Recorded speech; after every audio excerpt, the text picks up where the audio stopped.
মাঠ জুড়ে টগবগিয়ে ছুটছে ঘোড়া, ধুলো উড়িয়ে সাওয়ারিরা দেখাচ্ছেন ক্ষিপ্র গতি আর বুদ্ধিমত্তার কেরামতি। জয়পুরহাটের আক্কেলপুরের গোপীনাথপুরে দোল পূর্ণিমা উপলক্ষে এভাবেই জমে উঠেছে 5 শতাব্দীর প্রাচীন ঐতিহ্যবাহী ঘোড়ার মেলা। দেশের বিভিন্ন প্রান্ত থেকে আসা বাহারি নামের ও জাতের ঘোড়া এখন এই মেলার প্রধান আকর্ষণ। কথিত আছে প্রায় 500 বছর আগে এক সাধক নন্দিনী প্রিয়া গোপীনাথপুর থেকে প্রায় 1 কিলোমিটার উত্তরে গভীর জঙ্গলে একটি মন্দির স্থাপন করেন। সেখানে পূজা অর্চনার আয়োজনের মধ্য দিয়ে মূলত এই মেলার সূচনা হয়। এরপর থেকে প্রতি বছর দোল পূর্ণিমায় এই মেলা শুরু হয়।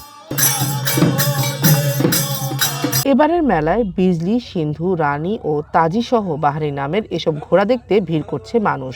ক্ষিপ্রতা, শক্তি ও বুদ্ধিমত্তার কারণে এসব ঘোড়ার কদরও অনেক বেশি। ক্রেতারা তাদের পছন্দের ঘোড়া কিনতে রীতিমতো প্রতিযোগিতায় নেমেছেন। এবার সর্বোচ্চ মেলার বাজার খারাপ এবারই। এর আগে আমরা বহুবার আসছি মেলাতে, বাজার খুব ভালোবাসি। এবার মানে দেখা যাচ্ছে যে আলুর সাথে ঘোড়ার বাজার চলছে। আলুরও দাম কম, ঘোড়ারও দাম নাই। বহুদিন থেকে 8টা ঘোড়া নিয়ে আসছি এবং বেচকেন সেরকম হয়। বহুদিন থেকেই আমি এই মেলাতে আসি। এই যাবৎ পর্যন্ত আমি 54টা ঘোড়া বেচলাম, তার মধ্যে এখন 4টা আছে, 2টা বিক্রি হয়েছে, 2টা এখনো আছে। ঘোড়াটার মূল্য হলো 11 লক্ষ টাকা আমরা রাখছি, কিন্তু লোকজন বলতেছে 6.5-7 লক্ষ টাকা বলতেছে। তা আমরা এই মূল্যে ঘোড়া বেচবো না, খাদ্যের দাম অনেক বেশি। তবে বিগত বছরের তুলনায় এই বছর ঘোড়ার দাম কম হওয়ায় হতাশ অনেক বিক্রেতা। মেলায় আগের মতো ক্রেতাও নেই।